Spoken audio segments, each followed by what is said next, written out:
We're doing TBRathon.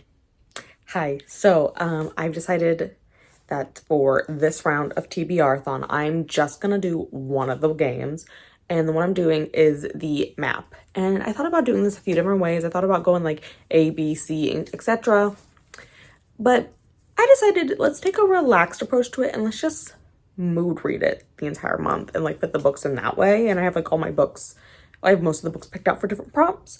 So the prompt I end up starting with is L, which is Swamp Land Tour. You take a guided tour and learn so much about the importance of wetlands and swamps. Read a book with nature seen on the cover. And the one I picked is The Girl Who Loved Tom Gordon. It's a little bit of a blurrier cover, but she's in the woods, okay? Like, she's in the woods. Our main character gets lost in the woods in it. She's like 9, almost 10 years old, and she survives out in the woods for quite a few days before she's reunited with her family. This is not my first King book. It certainly will not be my last King book. It's middle of the road for King, admittedly. I'm giving it 3.5 stars. I feel like the whole her being lost could have been fleshed out more.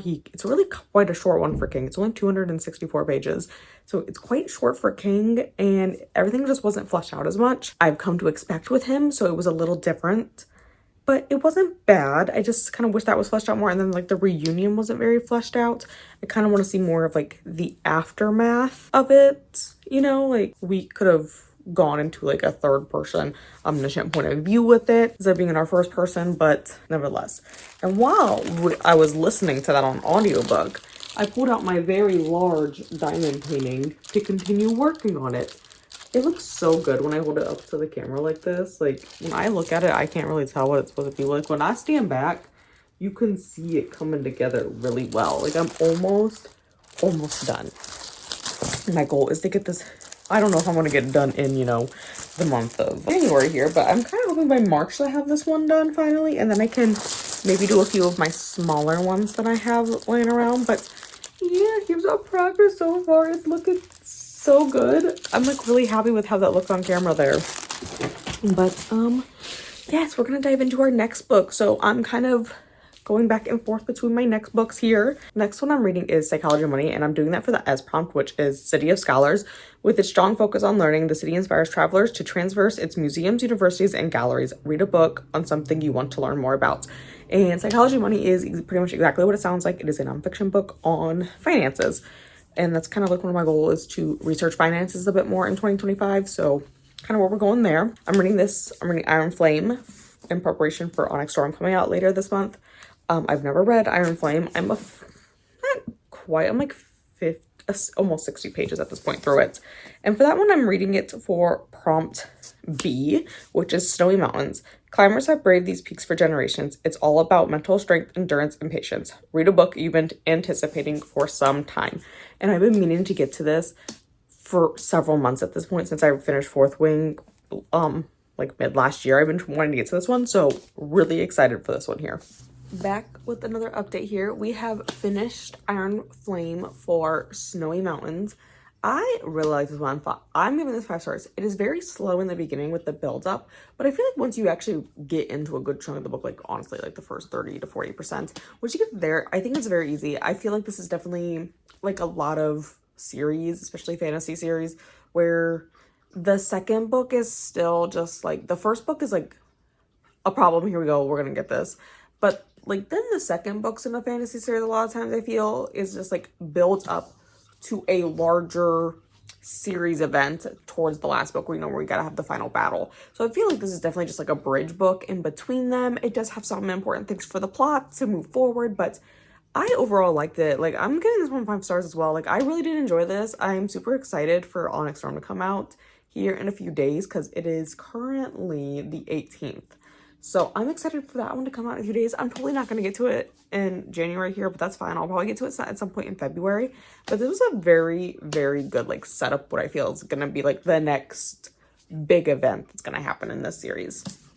So then I've moved on and I'm reading a few different books. I've started Metal Slinger on my Kindle here, which is for the Tortured Readers Book Club hosted with Katie and Rainey. And I am reading that one for Misty Forest. There is no way to enter this forest blindly. Read a book you know absolutely nothing about. Do not read the synopsis beforehand. I don't know what's going to happen in this book. I am a good 20% into the book at this point, and it's not super exciting, but I don't hate it. So we're kind of just feeling it out, yeah, like where it's going. Although it is like 20% in, and I'm just more confused than anything at this point. Like, I feel like there's parts that are missing, like that weren't revealed to us. And then I'm also reading Beautiful Creatures, and that one is for Nicole and Coda's book club, the Seriously Serious one. And I'm reading that for the moon. It is way past the moon's bedtime. Good thing you packed Goodnight Moon on the spaceship. Read a book mostly at night. 51% or more pages are read after dark. And I've only been listening to this one like in the evening, because the sprints are in the evening. And I've been doing it in the evening while I work on my diamond painting. And it's been like really relaxing. And I'm super into it. Like, this book was on my TBR years ago. And then I like neglected it and didn't read it, and now it's coming back to it, and I'm like, hey, this is actually quite good. And I'm like, why did I take this off? Like, I thought I wouldn't be into it anymore because it's like more geared as like a YA fantasy series, but I'm like, it ain't half bad. And then, because we're crazy, we also have started the Bane Chronicles. This is part of the Shadowhunters universe. This is a collection of 11 short stories, all involving one of our beloved characters, Magnus Bane. And I am really enjoying this one so far. I've only read the first story, which is there, but I'm reading this one for hardback Carver, even though this is not on hardback, you know, look that part. The Lighthouse Guides Readers Safely to Shore. Read a book that brings you comfort. And this is such a comfort, like, universe for me, so I feel like this one is just nice and short and sweet and, like, a little cozy. Gives us a little bit of backstory, gives us a little bit more flair about our favorite, flamboyant, warlock here, so... It's me. I'm back. I feel like I'm always wearing this sweatshirt. Let me tell you, this is like the most comfortable thing I own. And like, I just throw it in the wash and then I wear it immediately again. So I promise I wash my stuff. Anyways, I have finished several books again since we last checked in. And I realized as I was like looking at my graphics for it and whatnot and filling in, you know, the Storygraph challenge, I forgot to talk about a book, guys. I read The Bookworm's Guide to Faking It by Emma Hart at the beginning of the month and forgot to talk about it, guys. I read this one for Reader's River, which is The Wind and Currents Are With Us. Read an easy breezy book. This book was like 6 hours, flew through it in a day, completely forgot that I even read it when I was doing my updates. But I ended up giving this one 4 stars, so up there with my ratings. I just genuinely enjoyed it. It is about a group of friends. They own a bookstore and it's a trilogy. So in each one of the main characters there goes ahead and they are all bookworms. They own this bookstore. They've like known each other forever, and they, you know, each one is about them finding a relationship. And this one was one of the other friends in the group, and she falls in love with a professional baseball player. And he is like home rehabbing from a torn rotator cuff. And they actually used to be best friends in high school. And there's a big drama. I don't want to spoil it, but there was a big drama. They stopped being friends at their senior prom over something. And they honestly haven't talked since. And then he came back home to, you know, rehab. And they end up fake dating. It's a fake dating trope. And I loved it. It's a short and sweet book. It is like 260 pages. I mean, like I said, it's like 6 hours on audio, but it was super sweet, easy to get through. Absolutely adored it. So now that we've gotten through the book that I've forgotten, we'll go back to some of the books I mentioned that I was going to be reading. I read Iron Flame and I already put it back on my shelf. And quite frankly, Miss Eleanor is sitting on my lap down here. So I cannot get up to go get it. But cover, Iron Flame. At this point, I don't feel like I needed to explain what Iron Flame is about. It's dragons, sequel to Fourth Wing.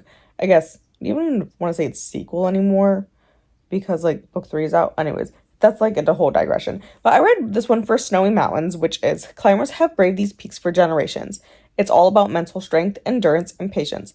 Read a book you've been anticipating for some time. And I've been wanting to get to Iron Flame for months. Ever since I read Fourth Wing. Absolutely love Fourth Wing. Been wanting to get to Iron Flame. I finally got to it. It is quite a bit of a chunker, you know, 626 pages if my memory serves correct.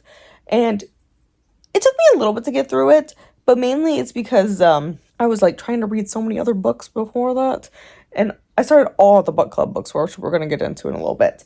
But I got this one done. Honestly, I probably read like the beginning is quite slow, and I have a whole vlog out about this at this point now. By the time this one is going up, the beginning is quite slow, but then after that it really picks up. So once you get through the slow part in the beginning, which I can see why that slower part is necessary for the plot. So I really didn't mind it. I ended up giving Iron Flame 5 stars. Getting into the book club books I was reading here for January.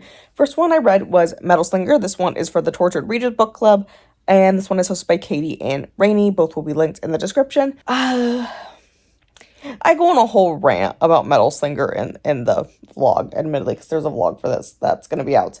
I didn't like it, okay? For most of it, it was a 2. I thought at 75% it could be redeemed to a 3, but the final scene tanked it again. I absolutely hated it. So I was kind of debating between a 2 and a 2.5 at that point, and I decided, you know what, most of the book was a 2, so I'm just going to go with a straight 2, because I honestly did not enjoy it. There's just a lot of stuff that doesn't feel like it was explained. Like, it's in the author's head, and it hasn't become out, like, portrayed on the page. And, like, I get it, you know, this is the author's, like, world that they've created and whatnot, but it just feels like it's all in their head, and we're just like expected to like mind read and know what they're happening. So I didn't quite like that. It wasn't easy to read writing style though. I just feel like a lot more needs to be elaborated, a lot more needs to be explained, because I just feel like we're missing like a prequel, a prologue, all that world building. I really feel like we're missing it, and that's kind of sad because it is a 490-page book, so I feel like there is definitely enough room for you to put like explanation in there without it taking up a huge part of the book. Like, it's already long, and I don't know, like there's just stuff that feels missing in it. So that's how that one went. Next one I read, another book club book, co-hosting this one with More from Moore's Bookshelf, also linked in the description. This is the Dangerous Dalliances book club, and January's read was A Cruel Thirst by Angela Montoya. I did not like this one either. I, quite frankly, just did not care about the characters. It is a romantasy with vampires, more towards young adults, which doesn't bother me in that sense, but quite honestly, I didn't care, and some parts of them turning into vampires just, like, reminded me of Twilight, admittedly. And I mean, I know there's only so many ways to write vampires, but, like I said, I just didn't care for the characters. I didn't really care that one of them's a vampire hunter, one of them's a vampire, blah, blah, blah. I honestly just didn't care about them. It was, I mean, I got through it. I was commuting to work for it, and I just, like, booked through it. So I got all the way through it. 1.5 for that one. Just wasn't fully enjoying it. I did read this one for Prompt M, which is Land Ho. Is that an uninhabited island? Read a new to you author. And I've never read anything by Angela Montoya. I don't even know how many books they have out even. 4, okay. Yeah. I haven't read any of their other books, and I don't know, this A Cruel Thirst just was not it for me. Like, I am so picky about vampire books. Even, like, vampire werewolf books. I am so picky about that as a fantasy reader, and I don't know why. Those ones have always just been, I either love them or I hate them, and I don't quite know why, necessarily. And then I did read Beautiful Creatures as well, which is, I did not put this in my January reading vlog, but this one is a read-along with Nicole and Coda. Both will also be linked in the description for the Seriously Serious book club, and I honestly love Beautiful Creatures. I read it for tea, which is the moon. It is way past the moon's bedtime. A good thing you packed Goodnight Moon on the spaceship. Read a book mostly at night. And I pretty much just listened to this at night, kind of working on my diamond painting. I've gotten a lot of my diamond painting done admittedly during it, and I really actually liked that it was a graphic audio. It was, like, I'm not a huge fan of graphic audios generally, but this one was done very, very well, and I did really enjoy the song elements, like the singing. However, though, if you listen to it at 3 times speed like I was, you really can't make anything out except for the 16 moons or 17 moons part, and then I did have to, like, stop, rewind, slow my audio down a little bit, and then listen. to what the song was actually saying. Usually I don't have an issue listening at 3 times speed, but that, like, the song part was like, what is happening? And really the first time it happened, it did quite scare me. So, whew, there's that. And then moving on, I am still making my way through prompt G, which is Hardback Harbor.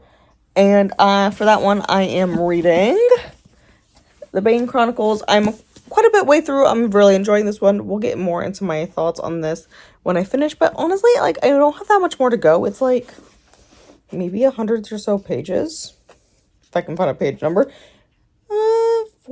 I think it's actually like 500 pages. Okay, so maybe it's like more like 200 pages. But, because I'm like, I think it's like 100 something. I had to think. I was like trying to math, and I was like, brain fog. It's like midnight, guys, okay? So, almost done with that one. I think I can finish that one here on Sunday. And then for Jungle, which is more than 2 POVs / voice narrators, I have picked up Five Broken Blades, which my dust jacket is over there. This one is from Book of the Month, and I'm quite like this one. I'm on chapter 11. I just got to it today, which is like 78 pages in, and I'm liking the frequent point of view switches and also the different plot lines going on. I know they're all probably going to eventually merge, because that's what the synopsis kind of hints towards, but I'm quite enjoying piecing this all together and like jumping, and like my brain likes to jump like that, so I'm quite enjoying this one. And actually I think, I mean, if I can power through this one and get this one done, I think I can like really knock this one out here on Sunday. Good morning, it's me here to wrap up TBRathon. It's actually a few days past, but I'm here to wrap up my books I read this month. So I was reading Five Broken Blades, and this was for the Jungle prompt for more than 2 point of views. There was actually like 5 point of views in this. I really enjoyed this one. I like it so much that I am probably actually going to buy book 2 in this series, because I really did like how this one ends. It does more on like, it's based in like Korean mythology, which I don't know a ton about Korean mythology, so that's really interesting to me. And I did really like it. There's like a lot of twist right at the end, like twist, twist, twist. And usually I'm not a big fan of that, but I really did like that one in this case, because I feel like it just really went over everything very well. And then the other one I was reading was The Bane Chronicles for Hardback Harbor. And I also really enjoyed that one. That one was technically a reread, but I don't remember anything from the first time I read it, admittedly. But I really did like the short stories. I'm not a huge fan of short stories, but like short stories in the sense of going back to a fantasy series that I'm in is very helpful, because I do like some of the backstories there. And I think it gives us a good insight to Magnus's character. And also I feel like this man just goes back and forth between New York and London, like repeatedly. Like those are the only 2 places he lives. I mean, there is one where he lives in Paris for a bit, but like, boy, what you doing? Anyways, I really did enjoy it, and I did enjoy participating in TBRathon this month. And I honestly like that. I feel like this time around I was less focused on like completing everything and kind of just chilling and vibing, which I did appreciate. And it's kind of the goal for 2025 here.